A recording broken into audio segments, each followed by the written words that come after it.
Google search add में दो चीजें बहुत अहम होती हैं। नंबर वन, आपके कीवर्ड्स, यानी कि वो कीवर्ड्स जिनके ऊपर आपने अपनी ऐड रन करनी है। एंड नंबर सेकंड, आपके कीवर्ड्स की बिडिंग, यानी कि आप कितने पैसे पे करना चाहते हैं कि आपकी ऐड गूगल सर्च में शो हो।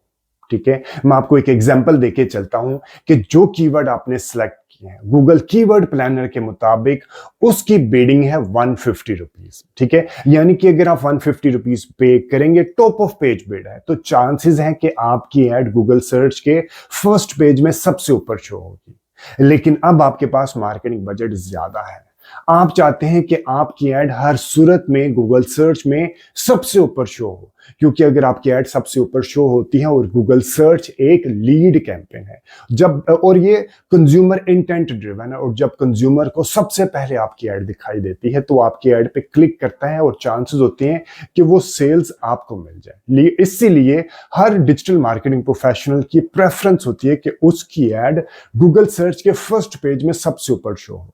अब आपके पास मार्केटिंग बजट ज्यादा है, आपने बिडिंग 150 की जगह पे 300 रुपीज दे दी। ठीक है, तो क्या चांसेस हैं कि आपकी ऐड गूगल सर्च के फर्स्ट पेज में सबसे ऊपर शो होगी?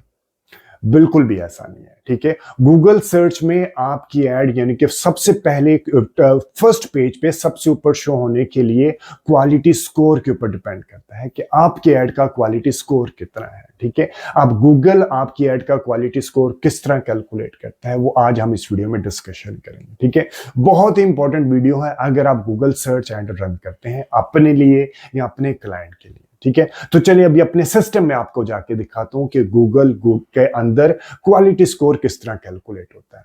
कोई भी फीडबैक, सजेशन या कोई भी कमेंट इस वीडियो के कंटेंट से रिलेटेड तो do mention in the comment section. Google के ऊपर ये गूगल ऐड ऑप्शन वर्क करता है गूगल सर्च के। गूगल सर्च के लिए फॉर एग्जांपल आपने गूगल सर्च के ऊपर कीवर्ड के ऊपर आपने ऐड बनाते हैं ना, कोई कीवर्ड आपने गूगल कीवर्ड प्लानर से ढूंढा, ढूंढने के बाद आपने उसके ऊपर कैंपेन बना दी, आपने कैंपेन रन कर दी। ठीक है, अब आपकी कैंपेन शो होगी या नहीं होगी? शो होगी तो कौन से नंबर के पेज पे होगी? पेज 1 पे होगी, पेज 2 पे होगी, पेज 3 पे होगी। ठीक है, और अगर पेज 1 में होगी तो किस नंबर पे रैंक करेगी? ठीक है, ये आपको किस तरह पता चलता है? ये सारी कैलकुलेशन गूगल किस तरह करता है? इससे रिलेटेड मैं आपको एक चीज, आपको एक फॉर्मूला बताऊंगा। जो अक्सर लोग होते हैं वो क्या करते हैं कि जी बिडिंग में बहुत ज्यादा बिडिंग दे दी है। अब फॉर एग्जांपल उन्होंने कीवर्ड रखा ना, यहाँ पे ये रखा, और उसके बाद आपने इसकी बिडिंग देनी है। आपने कहा कि जी मैं इसके देता हूँ, अगर गूगल कहता है कि 5 रुपए बिडिंग दे दे और आप इसके 50 रुपए दे देते हैं। ठीक है, तो क्या ज्यादा बिडिंग देने से आपकी एड शो हो जाएगी, नंबर 1 पे शो हो जाएगी? नहीं, बिल्कुल भी इस तरह नहीं होता। गूगल पैसों के साथ नहीं चलता, गूगल कंज्यूमर के साथ चलता है। गूगल कंज्यूमर का एक्सपीरियंस देखता है। वो किस तरह, मैं अभी आपको बताता हूँ। फॉर एग्जाम्पल मैं अभी देखता हूँ कि हो सकता है कोई ऐड आ जाए। डिजिटल मार्केटिंग कोर्स लिखते हैं, डिजिटल मार्केटिंग कोर्सेज। ठीक है, कोई देखते हैं ऐड आया या नहीं आया, नहीं आया। ठीक है, कोई और देखते हैं हम, तो पेड ऐड वाला देखते हैं हम, जॉर्डन स्नीकर्स फॉर्मेट। ये भी पेड ऐड नहीं आ रहा। और कोई देखते हैं, digital Facebook digital marketing training. ठीक है, ये भी अब ऐड नहीं आ रहा, क्योंकि मैं इसके ऊपर देखता रहता हूँ, तो मैं देखने के बाद उसको ऐड को क्लिक नहीं करता, तो मेरी इंटेंट नहीं होती, मैं क्लिक नहीं करता, इस वजह से मुझे वो ऐड नहीं दिखा रहा। इस वक्त मैं देखता हूँ डिजिटल, मैं कोई इसकी एग्जांपल ले लेता हूँ, क्योंकि मैं अगेन कह रहा हूँ, क्योंकि मैं आपको ऐड बनाने, लाइक ऐड सिखाने के लिए मुख्तलिफ कीवर्ड्स को ढूंढता रहता हूँ, और उसके ऊपर जब मेरे साथ सामने ऐड शो होती है तो मैं उनको क्लिक नहीं करता। तो गूगल क्या करता है, वो मेरी इंटेंट देख रहा होता है, उसको पता है कि मेरी इंटेंट क्या है। मैंने तो ऐड, वो इस वजह से बहुत ज्यादा ऐड मुझे डिस्प्ले भी नहीं करता। ठीक है, अब फॉर एग्जांपल अगर मैंने लिखा है digital marketing courses, digital marketing courses लिखने के बाद ये मेरे पास आ गई 4 एड्स आ गए। ठीक है, टेक टाउन की, और ये है जिसकी भी एबीसी, ये एबीसी, ये एबीसी, यानी कि 1 2 3 4 आ गई डिजिटल मार्केटिंग कोर्स लिखने पे ये 4 स्पॉन्सर्ड ऐड। ठीक है। तो क्या आपको लगता है कि सिर्फ यही चार चार ऊपर होते हैं और तीन नीचे होते हैं, लेकिन अब एआई ओवरव्यू के बाद थोड़ा सा चेंज हो गया है, लेकिन फिर भी फर्स्ट पेज पे एड्स अभी भी आते हैं, ठीक है। तो क्या आपको लगता है कि सिर्फ यही जो चार पांच स्पॉन्सर हैं, या एक पेज पे सात स्पॉन्सर हैं, या अगले पेज पे स्पॉन्सर हैं, ये इस बंदे ने सबसे पैसे दिए, सबसे ज्यादा पैसे दिए होंगे इस कीवर्ड के ऊपर अपनी एड को ऊपर लेके आने के लिए? बिल्कुल भी ऐसा नहीं, ठीक है। और क्या यही लोग हैं जिनकी एड आ रही हैं और कोई लोग नहीं है? और इनकी एड क्यों शो हो रही है और आपकी एड यहाँ पे क्यों शो नहीं हो रही, वो मैं आपको बता देता हूँ, ठीक है। एक्चुअली सिर्फ ये बताने का मकसद है, ठीक है। अब मैं आपको बताता हूं कि ये किस तरह कैलकुलेट होता है। फॉर एग्जाम्पल, आपने एड बनाई डिजिटल मार्केटिंग कोर्स के ऊपर, आपने ऐड बनाई और आप कहते हैं कि जी मेरा इस ऐड के लिए मैं देता हूं, आपने ऐड बनाई और आप कहते हैं इस ऐड के लिए मैं देता हूं $8, मेरी ऐड शो करो सबसे ऊपर, ठीक है। अब गूगल क्या करेगा, आप उसने आपने अपनी बिट तो दे दी, एट द सेम टाइम जब आप अपनी ऐड बनाएंगे ना, यहाँ पे ये आपने ऐड बनाई, ठीक है, वो आपकी एड को भी एनालाइज करेगा, वो आपकी एड को एनालाइज करेगा, आपके वेबसाइट को एनालाइज करेगा, आपकी सारी आपके पास्ट एक्सपीरियंस को, पास्ट पास्ट जो आपने एड बनाई उसको एनालाइज करेगा। उसको एनालाइज करने के बाद आपको एक क्वालिटी स्कोर देगा कि आपने $8 तो दे दिया, ये आपने दिया। अब गूगल आपकी एड को, आपके पास्ट आपके जो गूगल एड अकाउंट के अंदर जो पास्ट आपने एड्स बनाई हैं उनको एनालाइज करेगा, आपकी वेबसाइट को एनालाइज करेगा, आपके लैंडिंग पेज को एनालाइज करेगा, आपके गूगल आपके एड के अंदर कीवर्ड रेलेवेंस और एड रेलेवेंस को एनालाइज करेगा। एनालाइज करने के बाद आपको एक क्वालिटी स्कोर देगा। ये मैं अभी आपको बताऊंगा कि गूगल किस तरह कैलकुलेट करता है। वो क्वालिटी स्कोर जो आपको देगा, उस क्वालिटी स्कोर के साथ आपकी बिड को वो मल्टीप्लाई करेगा कि जी $8 इसने दिया है और इसका क्वालिटी स्कोर आ रहा है 1, तो 8 मल्टीप्लाई बाय 1 इक्वल टू 8, आपको एक स्कोर मिल जाएगा। इसी तरह जितने एडवर्टाइजर होते हैं उनको एक स्कोर मिल जाता है। फॉर एग्जाम्पल, एक और बंदे ने digital marketing course in Islamabad के ऊपर अपनी बिड दी कम के, यार मैं इतने पैसे नहीं दे रहा, $2 दूंगा, लेकिन उसकी एड बहुत अच्छी है, उसका पास्ट एक्सपीरियंस बहुत अच्छा है, उसकी वेबसाइट के ऊपर लैंडिंग एक्सपीरियंस बहुत अच्छा है, उसकी एड में रेलेवेंस है, उसके कीवर्ड में रेलेवेंस है, ठीक है, उसका सीटीआर अच्छा है, उसने ऑडियंस की सिलेक्शन अच्छी की है, तो उसका क्वालिटी स्कोर बहुत अच्छा मिला। ये आपने तो आपका क्वालिटी स्कोर, उसका क्वालिटी स्कोर, उसका एड का बिड जो है वो मल्टीप्लाई होकर 20, उसको एक एड रैंक मिल गया। और इसी तरह एक और एडवर्टाइजर ने $4 दिए कि मैं $4 देता हूँ डिजिटल मार्केटिंग के लिए, और उसकी जो क्वालिटी स्कोर है 4 मिला, 4 इंटू 4 इंटू 16। इसी तरह 6 एक बंदे ने दिया और क्वालिटी स्कोर 2 है, 6 इंटू 2 इक्वल टू 12, ठीक है। तो जिसका जितना क्वालिटी स्कोर मिलता है इसको कहते हैं एड रैंक। आपने मैक्सिमम बिट को क्वालिटी स्कोर के साथ मल्टीप्लाई करके जो आपको नंबर मिलेगा इसे कहेंगे एड रैंक। जितना ज्यादा नंबर आपको मिलेगा उतने ज्यादा चांसेस हैं कि आपकी एड पहले नंबर पे शो, ठीक है। आपने पैसे बेशक ज्यादा दे दिए लेकिन आपकी एड पहले नंबर पे शो नहीं होगी, क्योंकि आपका नंबर ही बहुत कम आ रहा है, इसलिए पैसे कम दिए हैं और इसका क्वालिटी स्कोर अच्छे होने की वजह से इसका एड नंबर 1 पे शो होगा, ठीक है। यहाँ पे नंबर 1 पे शो होगा। अब आपको पैसे किस तरह कटेंगे? आपके पैसे कटेंगे, आपने बेशक $2 दिए हैं लेकिन आपके पैसे $2 नहीं कटेंगे। सीपीसी यानी कि कॉस्ट, जब तो बंदा डिजिटल मार्केटिंग कोर्स आपकी एड के ऊपर क्लिक करेगा इस एडवर्टाइजर से रिलेटेड, तो उसको $1.61 चार्ज होगा, बेशक उसने $2 दिया हो, ठीक है। वो किस तरह, वो भी मैं बता देता हूँ। ये होता है कि आपने, ये सारी कैलकुलेशन गूगल करता है, ठीक है, इसमें आपने कुछ भी नहीं करना होता, आपने बिडिंग करनी होती है और अच्छी अच्छी ऐड बनानी होती है, ठीक है। अब क्वालिटी स्कोर किस तरह करते हैं वो मैं अभी आपको बताता हूँ। पहले बता दूं कि आपके पैसे किस तरह डिडक्ट होते हैं, ठीक है।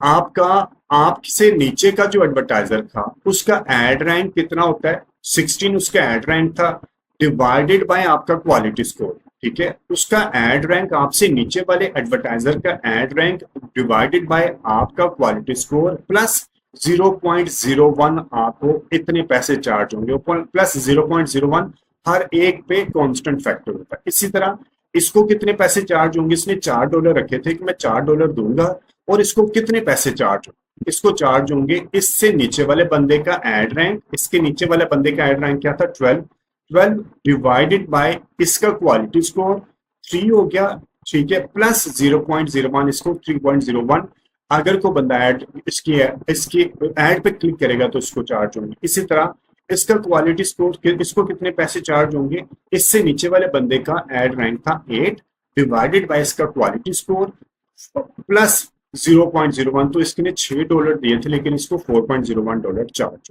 ठीक है, अब ये क्वालिटी स्कोर क्या होता है और किस तरह कैलकुलेट होता है? क्वालिटी स्कोर कैलकुलेट करने के लिए होता है कि आपका कीवर्ड, जो आपने यहाँ पे कीवर्ड डाले हैं, ये वाली जो ऐड आप बना रहे हैं, कीवर्ड आप जो डाल रहे हैं। एक और चीज, अभी मैंने रिसेंटली एक बंदे ने फोन किया था पाकिस्तान में, पता नहीं बंदा पाकिस्तानी था नहीं था, वो स्कैम, ये लाइक आप किसी स्कैम में या इस तरह के फ्रॉड से रिलेटेड चीजों में ना फंसिएगा। उसने कहा था कि मैं आपको पैसे दूंगा, आपने मेरी ऐड इस वेबसाइट के ऊपर एक मेरी ऐड बना के चलानी है और मेरी ऐड इस कीवर्ड के ऊपर इस वेबसाइट के ऊपर आता है। ठीक है, स्कैम इस तरह था कि वो बंदा 2 नंबरी कर रहा था। इस तरह आप किसी चीज के साथ, इस तरह की 2 नंबरी वाले बंदों के साथ फ्रीलांसिंग का काम मत करें। ठीक है, अच्छा नहीं होता। हलाल पैसे कमाए जितने भी, अगर आपने पैसे कमाने। वैसे तो मैं आप लोगों को ये फ्री समझा रहा होता हूँ, और वैसे मैं जॉब करता हूँ किसी ऑर्गेनाइजेशन में। ठीक है जी, तो कीवर्ड रेलेवेंस, आपने ये जितने कीवर्ड लिखे हैं सारे थीम बेस्ड होने चाहिए और उनकी रेलेवेंस होनी चाहिए। ठीक है, एड रेलेवेंस। ठीक है, अब मैं आपको कोई ऐड दिखाता हूं, मुझे अगर ये ऐड मैं आपको यहीं से दिखाता हूं। ठीक है, आप ये ऐड लिखिए, डिजिटल मार्केटिंग कोर्स। आपने जो ये आपने कीवर्ड क्या रखा था, डिजिटल मार्केटिंग कोर्स। अब इस डिजिटल मार्केटिंग कोर्स कीवर्ड का आपने ये ऐड बनाया ना, ये ऐड जब आप बनाएंगे यहाँ पे, जब आप ये ऐड बना रहे होते हैं, ठीक है, तो ऐड के अंदर आपका यूआरएल, आपका ये जितनी आपने यहाँ पे डिस्क्रिप्शन लिखनी है, जितनी आपने हेडलाइंस लिखनी है, ये सारे इस कीवर्ड से, ये डिस्क्रिप्शन, हेडलाइन और आपकी लॉन्ग टेल, ठीक है, साइड लिंक्स, ये सारे आपस में इस कीवर्ड के साथ जो आपने सिलेक्शन किया है इसके साथ रेलेवेंट होनी चाहिए। ये नहीं होना चाहिए कि कीवर्ड कोई और आप दे दें और आपकी एड की डिस्क्रिप्शन, ये आपने कीवर्ड कोई ऊपर और दिया है जिसके ऊपर कंज्यूमर ट्रिगर होके आपकी एड के ऊपर आ गया। अब आपकी एड के अंदर कंटेंट वो नहीं है, आपकी डिस्क्रिप्शन कोई और है, आपकी यहाँ पे हेडलाइन कोई और है, तो ये नॉट रिकमेंडेड। आपकी एड में रेलेवेंस होना चाहिए। ठीक है, तो आपकी एड रेलेवेंस एक बहुत अहम चीज है। ठीक है, उसके अलावा और कौन सी चीज होती है,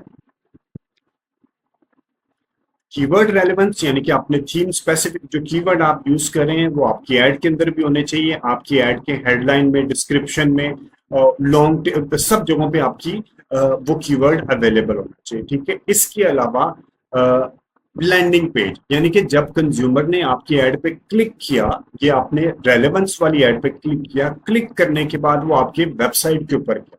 अब वेबसाइट के ऊपर भी वही कंटेंट होना चाहिए जो आपने कीवर्ड यहाँ पे सिलेक्शन किया है। डिजिटल मार्केटिंग कोर्स का कंटेंट आपकी वेबसाइट के ऊपर होना चाहिए, लैंडिंग पेज पे। अगर डिजिटल मार्केटिंग कोर्स से रिलेटेड कंटेंट नहीं है तो बाउंस रेट हाई हो जाएगा, कस्टमर जाएगा वापस आ जाएगा। ठीक है, उससे गूगल को सिग्नल क्या मिलेगा कि यार यहाँ तो जो इसने कीवर्ड लिखा है वो सही नहीं है, या इसका यूजर इंटरफेस सही नहीं है, उसने ऐड लिखी है लेकिन वो उसको कस्टमर को मिली नहीं। अगर गया और थोड़ी देर में वापस आ गया ना, तो वो एक बाउंस रेट हाई होने से लैंडिंग पेज का एक्सपीरियंस हम यूआई यूएक्स कहते हैं, यानी कि यूजर इंटरफेस और यूजर एक्सपीरियंस, अगर वो अच्छा नहीं है उसको मिला कस्टमर को, तो फिर भी आपका क्वालिटी स्कोर नीचे चला जाएगा। क्योंकि जो गूगल है वो पैसा या आपकी एड नहीं देखता, वो देखता है कंज्यूमर को, वो देखता है कंज्यूमर सेटिस्फाइड है या नहीं।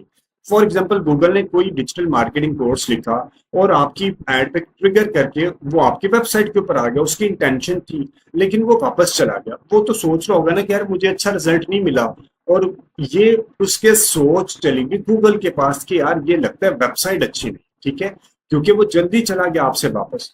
तो आपका लैंडिंग पेज का एक्सपीरियंस भी अच्छा होना चाहिए, फिर आपका क्वालिटी स्कोर अच्छा होता है। इसके अलावा क्लिक थ्रू रेट, जैसे हम CTR, आपने ऐड बना दी, अच्छी ऐड, रेलेवेंस वाली ऐड बना दी, आपका लैंडिंग पेज भी अच्छा है, लेकिन अगर आपने अपनी ऑडियंस की सिलेक्शन सही नहीं की, आपकी ऐसे लोगों को आपकी ऐड दिखाई दे रहे हैं जो कि उसके ऊपर उस ऐड के ऊपर क्लिक ही नहीं कर रहे, CTR लो है, यानी कि आपकी ऑडियंस सही नहीं होगी तो आपकी ऐड पे कोई क्लिक नहीं करेगा ना। तो जब आपकी लोग आपकी ऐड पे क्लिक नहीं करे, इसका मतलब आपने ऑडियंस की सिलेक्शन सही नहीं की, तो जब आपका CTR नीचे जाता है तो फिर आपका क्वालिटी स्कोर खराब हो जाता है। तो आपने जो कीवर्ड ढूंढे हैं आपकी एड के अंदर वही कीवर्ड होने चाहिए, ठीक है। एड की हेडिंग में, डिस्क्रिप्शन में, और वो जो कीवर्ड आपने थीम बेस्ड कीवर्ड रखे, ठीक है। उसके अलावा जो वेबसाइट आपने है जहां के ऊपर आप क्लिक करके कस्टमर को लेके आ रहे हैं उसके अंदर भी वही कीवर्ड होने चाहिए, और उसका यूजर एक्सपीरियंस, यूजर इंटरफेस अच्छा होना चाहिए, रिफाइंड होना चाहिए, बाउंस रेट ताकि आपका काम हो, लोड टाइम अच्छा होना चाहिए, ठीक है। उसके बाद आपने अपनी एड की जो ऑडियंस की सिलेक्शन की वो ऑडियंस भी एक्यूरेट होनी चाहिए। ये नहीं है कि आप रैंडमली सिलेक्शन कर रहे हैं, अदरवाइज आपका CTR लो हो जाएगा। इसके अलावा हिस्टोरिकल परफॉर्मेंस, हिस्टोरिकल परफॉर्मेंस क्या है कि आपका इससे पहले आपने जो गूगल की सर्च एड रन की होगी उसमें एक्सपीरियंस कैसा था लोगों का आपके साथ। तो ये सारी चीजें, इसके अलावा वेरियस रेलेवेंसी फैक्टर, ये तो चंद एक हैं। गूगल के पास और भी काफी ऐसे फैक्टर हैं जिसकी बेस पे वो क्वालिटी स्कोर को डिटरमिन करता है। फिर